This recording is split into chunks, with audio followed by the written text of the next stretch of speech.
I've said this before, and I'll say it a million times. My God, do I fucking love this show. Welcome to my final first impressions video for The Legend of Vox Machina Season 2. As per usual, the usual disclaimers. Number 1, there will be spoilers ahead, so if you haven't seen episodes 10 through 12 of The Legend of Vox Machina, stop the video here. Number 2, these are my first impressions. My opinions might change down the line. Number 3, I haven't seen the corresponding episodes from Campaign 1 of Critical Role. So I might make a reference to, complain about stuff, point out things that are 100% clear in the campaign. So bear with me. I do plan to watch the corresponding episodes within the next few days. And last but not least, because in the show right now, the party is still split, I will still be referring to the group that went to the Fey Realm as Team A, and the group that went to Westrom as Team B, because that's in the order in which they appeared in the show. I don't mean to say that one team is better than the other. And that's it. So let's jump right into it with Episode 10, The Kill Box. So Team A returns from the Fey Realm to Whitestone, only to find that the city is not there, but it is there. It's just behind this amazing force field that was created by Gilmore. So they go to Whitestone to meet with the, let's call them the Council of Whitestone, and while they're there, alchemist Alora Visorin creates a magical window to figure out where the heck the rest of Vox Machina is located, and our heroes see that Team B is in Westrom. Cut to Westrom, we pick up where the last episode left off. Grog is challenging his uncle Kevdak to single combat to get revenge for Kevdak killing him, and also in hopes of getting the Titan Stone Knuckles from them. Kevdak is more amused than interested in fighting, so Grog has to egg him on. He has to mess with him a little bit, get under his skin to coax him into fighting with him. And he points out that, the mighty Kevdak bent his knee to a dragon, and that still doesn't do it. And he's like, all right, well, do you still have your wrinkly nutsack, or did the dragon take that too? And that was the on button. Kevdak drops down, does a superhero landing, and it is on. But, as it was established before, Grog has lost his strength, so him punching Kevdak is like hitting a brick wall with pillows. It's just doing nothing. Through the battle, Pike and Scanlan are discovered and are taken hostage. And Grog becomes distracted by this. Kevdak takes advantage of it, and he impales Grog on a wooden spike and grabs Pike, throws her to the ground, and puts his foot on her, threatening to squash her to death. Grog has a Luke Skywalker Obi-Wan moment. Use the rage, Grog. When Stonebreaker Groon, pretty sure that was his name, appears to him, manifests himself to him, and he keeps asking the same question he asked Grog before. Where does your strength come from? And Grog sees Pike in danger. He can't allow this asshole to kill the best thing in his life, his best friend. So he says the words that we've been waiting to hear Grog say since the beginning of the season: I would like to rage. And he crushes the wooden spike with his bare hands, and he literally hulks out and gets on the offensive with Kevdak, having a lot more effect than he was having before, but still not enough. Kevdak officially activates the Titan Stone Knuckles during this battle. They were not activated before. And he gets more swole. He gets, a few more inches, maybe a foot bigger. And he gets the upper hand and starts kicking Grog's ass, knocks him to the ground, puts his foot on Grog, and gets ready to kill him in the exact same manner that he killed him before, when Grog was younger, before Pike and Wilhand. And Grog says probably the best line this season, in my opinion, which, Kevdak is about to kill him, and he says, "My friends." And Kevdak's like, "What are you talking about? My friends. My strength comes from my friends." And as he says this, we can see in the skyline that Percy, these right here, these four, coincidentally, Percy, Keyleth, Vex, and Vax are stealthing in, and they are ready to attack at a moment's notice. And Grog delivers my favorite catchphrase from the Legend of Vox Machina. Vox Machina, fuck shit up. And oh my god. What ensues is, in my humble opinion, the best sequence of this season. Vox Machina proceeds not to kick ass, but to wreck ass. Holy shit. Scanlan starts playing heavy metal on his lute. He flies up into the air with Bigby's hand, and he starts firing lightning down at the herd of storms, and the rest of the group just come in and start just tearing these motherfuckers apart. Just no mercy. No Mercy Percy blows a guy's entire top half off with bad news. The other move that I thought was brutal but badass was that Vax, with his two daggers, Superman jumps headfirst with his two daggers together like this into a guy's face and basically turns the guy into a Pez dispenser. And it keeps going, but it's still not enough to beat Kevdak. Kevdak is just too strong. Grog can't beat him on his own. And this sequence illustrates perfectly, as a microcosm of what Dungeons and Dragons is. Dungeons and Dragons is a series of objectives and missions that you could potentially achieve on your own if your character is powerful enough, if you're experienced enough as a player. But all these objectives are much easier and are more achievable if you do it as a team, if you get your friends together and you create a party. And that's what makes Grog great, what has made him successful since the moment that he met Pike. He has friends. So Vexalia asks him if he wants to do something crazy, which is one of my favorite things that people say, that the cast members say on Critical Role. Hey, I'm going to try something crazy. Or as Taliesin Jaffe would say, I'm gonna do something weird. Because whatever happens next, whether it succeeds or it fails, it's gonna be great. So Vexalia releases a trinket from her amulet. She captures Grog in it. They fly up into the sky and they do a death from above. She releases Grog from her amulet in the sky. He drops down on Kevdak with Kevdak's blood axe in his hands, and he vivisects that motherfucker from shoulder to that point in his body where his wrinkly nutsack used to be before he gave it to the dragon. Seriously, fuck that guy. How you want to do this? Now there are two Kevdaks. Fuck him. And Grog claims the Titan Stone Knuckles and frees both Westrom and the Herd of Storms from his command. Now he is in charge of the Herd of Storms, but he passes leadership to his cousin. So now that the battle has ended, what does Vox Machina and the Herd of Storms do? They party.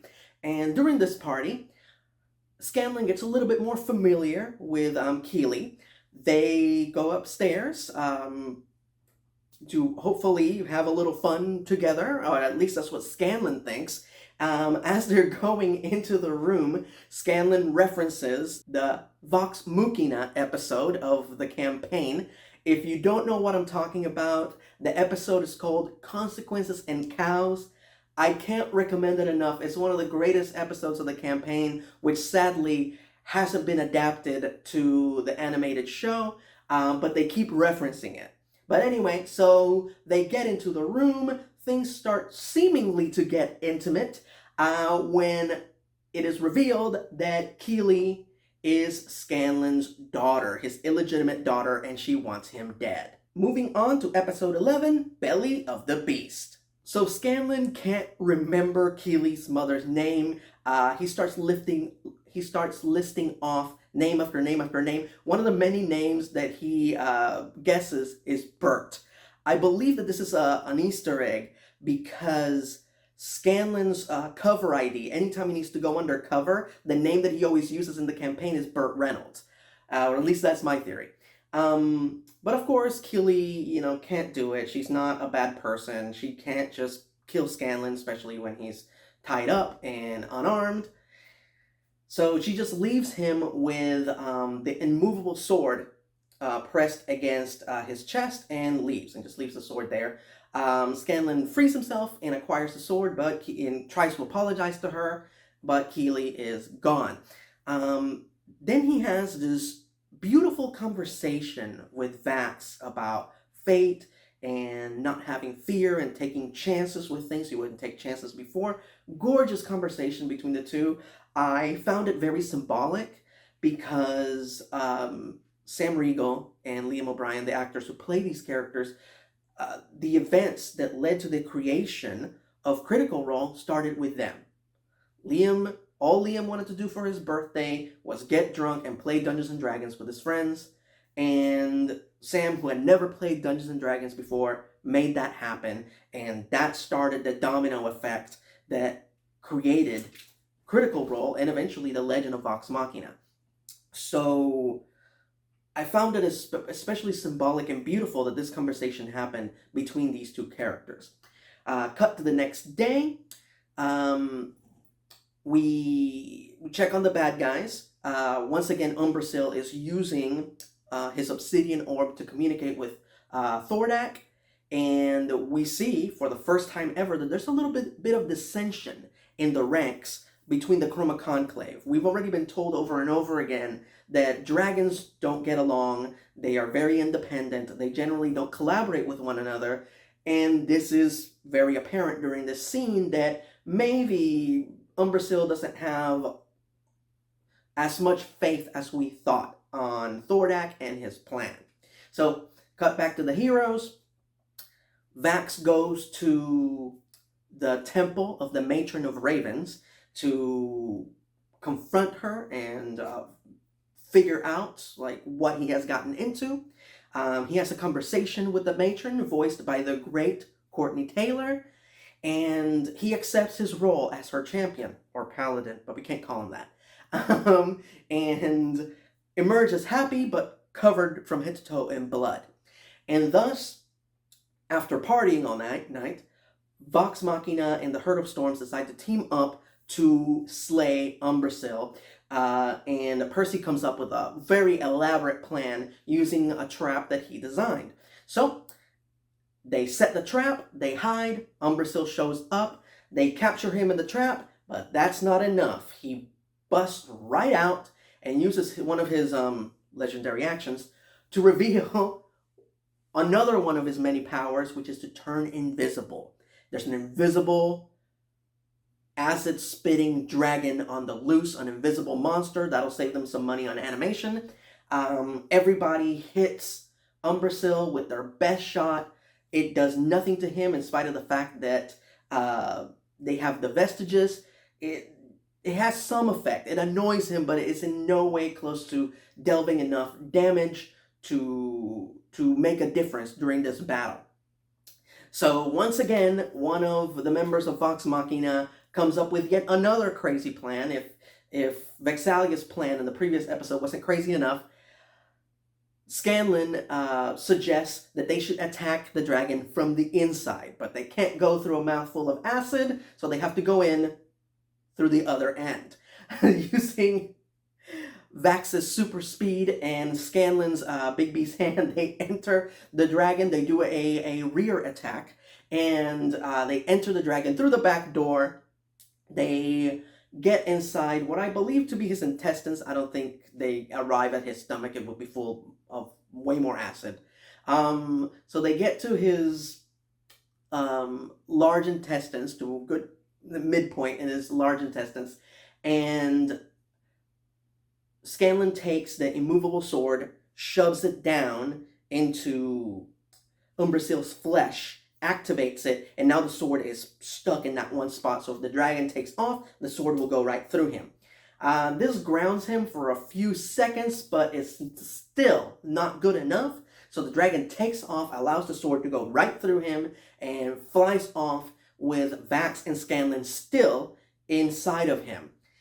Grog takes his new blood axe, ties a rope to it, throws it like a grappling hook. It jabs itself on Umbrasyl's back, and holds onto the rope, but Umbrasyl takes off, dragging Grog with him. So once again, the party is split. And thus, we move on to episode 12, The Hope Devourer. We open with Scanlan having this wonderful dream sequence that reminded me a lot of Superman's fantasy in the Justice League Unlimited episode for the Man Who Has Everything, where Superman's fantasy, his dream, is simply to just settle down and have a family. Same thing with Scanlan. You'd think that his fantasy would be to have a harem full of gorgeous women and gorgeous men, but it isn't. It's simply to settle down and be a grandpa and tell stories about his adventures, which is very beautiful. Lots of Easter eggs, lots of cool little references in this scene. The thing that people are talking about the most is a certain painting that's on the wall, but I'm not going to talk about it here because I don't want to give things away that happen in the future of Vox Machina. The things that got my attention were the fact that Scanlan's grandchildren are voiced by Max and Kestrel Regal, who are Sam Regal's real-life children. So that was awesome. Also, the book that he's reading is titled The Legend of Scanlan Shorthalt, and in parentheses under that, I think it says "en Vox Machina" or "with Vox Machina." So that was pretty funny. And right before the fantasy ends, he promises the children he's going to tell them the story of how he saved Vox Machina in the underground city of Craghammer, which is an actual storyline in the campaign that transpires before the Briarwood arc. So that was a nice touch. But it's all a fantasy. Scanlan wakes up and him and Vax are still inside the dragon. The rest of Vox Machina, they're not going to take this sitting down. They've had enough of the party being split. So they follow. Vexalia jumps on her broom and takes off. Keyleth becomes a giant eagle. Percy and Pike jump on her back and they fly off after the dragon. The dragon is trying to shake off Grog, who's still hanging off its back. And eventually it does. Grog falls right off, falls hundreds of stories, activates the Titan Knuckles, grows more swole. Vox Machina cannot fly fast enough to get to him, so he crash lands. He survives it, but he is barely alive. Pike uses all of her healing powers just to bring him, just to stabilize him, but he's still heavily injured. So they have an injured barbarian, and they have a cleric who has lost her healing abilities for the day, and they still have a dragon to fight. So meanwhile, inside the dragon, Vax and Scanlan need to find a way out of there. So they can't go through the front, full of acid. They can't go through the back. Apparently that has acid in it too. So they decide to go out through the hole that was made when the dragon allowed the sword to go through it. So they escape through the hole. Scanlan creates Bigby's hand to gently carry them down, but unfortunately Bigby's hand doesn't move very fast, or at least not faster than a dragon, as Umbrasyl circles back and destroys Bigby's hand, allowing our heroes to fall to the ground. And they don't have Titan Stone Knuckles to save them, but what they do have is the Deathwalker's ward, the vestige of the Matron of Ravens. Vax prays to the Matron, and he reveals his raven wings and flies for the first time in the campaign. What a kick-ass moment that a lot of us fans have been waiting for. Vax's raven wings is one of his signature elements. It's one of the signature things about the character. So cool to see it revealed in such an awesome and epic way. He flies down, grabs Scanlan, and then lands beautifully like an angel with Scanlan in his arms. The party is reunited, but they have a choice. They can follow Umbrasyl to his horde, or they can turn tail, which is what Scanlan wants to do. But Vax is like, no, this is our fate. We have to do this. We have to follow that dragon, and we have to fight him to the death. So they all go. They follow him. Grog is still really injured, so Pike agrees to stay behind with Grog, while Vax goes ahead and scouts. And the rest of the party will follow him if he has a problem. If he has a problem, the code word is Shenga. He goes in, and one of the saddest, most striking moments of the show, he finds Kamanjari, the Sphinx. I hope I'm saying his name correctly. He finds the male Sphinx, Kamanjari's head, on a wooden spike. He was their friends, and there he is as a trophy from Umbrasyl. Vax stealths around, but that's not good enough for a dragon who has magic eyes, who can totally see him stealthing about. Umbrasyl makes himself visible. He can turn invisible. Invisible monster. And attacks Vax before Vax can say the code word, the safety word. The rest of Vox Machina grow impatient, so Keyleth, Percy, and Vexalia go in to assist him, while Grog and Pike stay behind, as they don't feel like they would be useful during this battle. They go in and they face off against the dragon, and once again, they're hitting this motherfucker with everything that they have.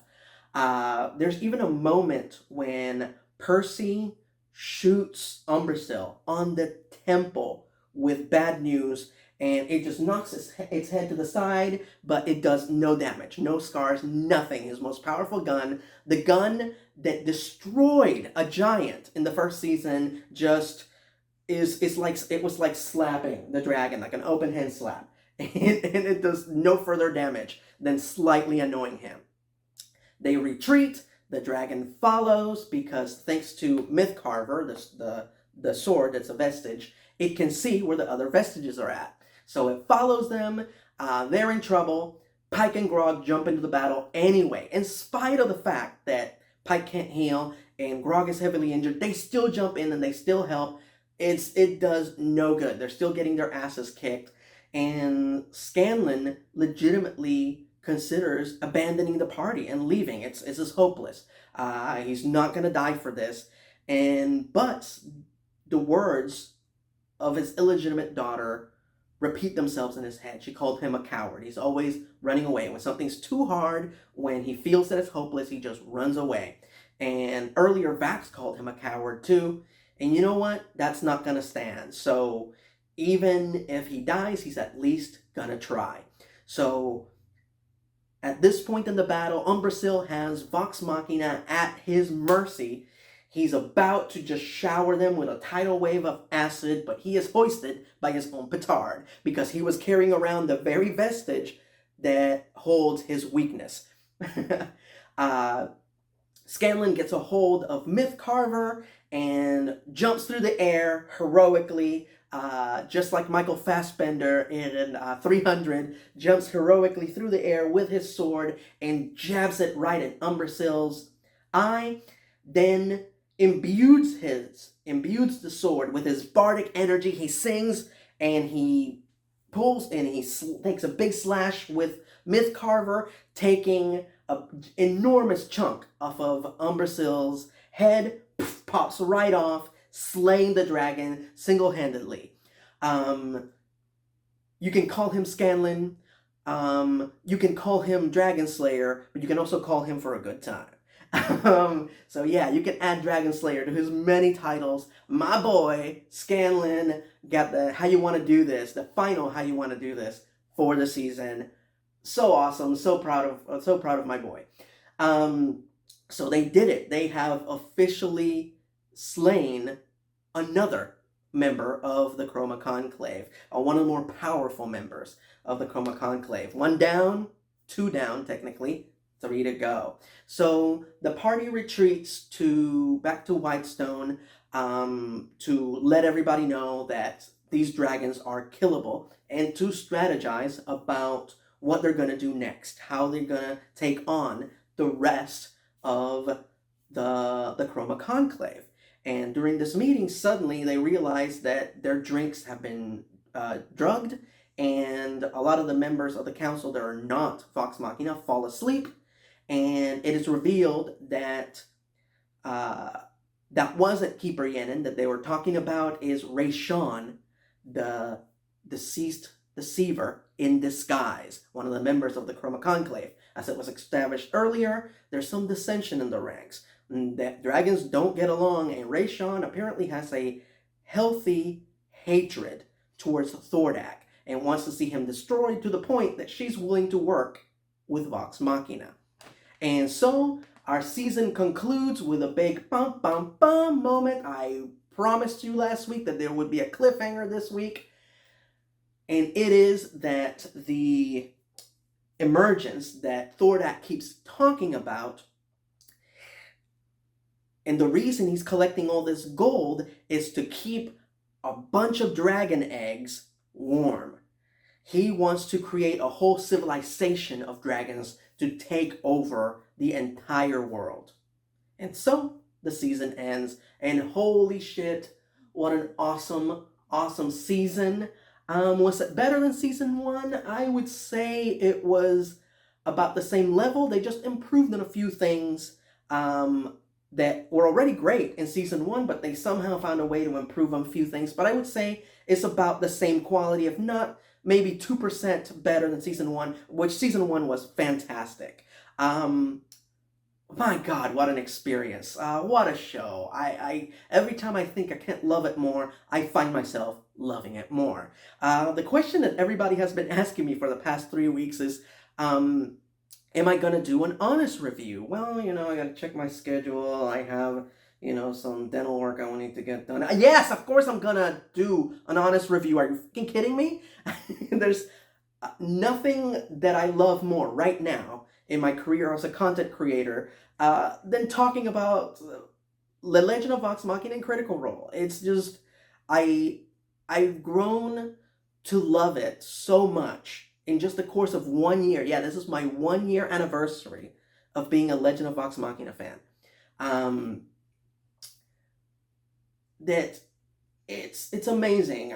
There's something about this group and their stories that just works on multiple mediums, whether it's a live stream where they're playing Dungeons and Dragons or this amazing animated show. It just, the stories, the characters, everything beautifully comes together, and I can't compliment it enough. But I would like to compliment it properly and professionally and sit down and write a proper script and share my in-depth, organized thoughts on the matter and give you a properly edited video for you guys to enjoy as far as how I felt about the season. So coming very soon as I can. That is definitely in the works. So quick announcements before I sign off. Next week, this week, Wednesday, February the 15th, I have 2 videos coming out. On my Patreon page, patreon.com/erod, I will be releasing an e-rant where I finally talk about the MCU holiday specials. A lot of you have been begging me to talk about Werewolf by Night as well as the Guardians holiday special. So yeah, why not fulfill that? I'm sorry it took so long. I just had a lot of other things on my plate. So that's definitely happening on the 15th on my Patreon page. If you're not a patron, just go to patreon.com/erod and pledge $1. That's it. That's all you got to do to become a patron. You get bonus videos, and I get to continue doing this and creating content for you guys. And on that same day, right here on this YouTube channel, I will release another extemporaneous video where I talk about why I think this is the right time to reboot or do a revival of Batman Beyond. Yeah, that is the #1 DCAU show that I believe should be revived, and I'm going to talk about why coming on the 15th. As per usual, thank you guys for your support. I hope you check out the videos that I just announced. I hope to see you then, and please, until then, don't fret, because it's almost Thursday.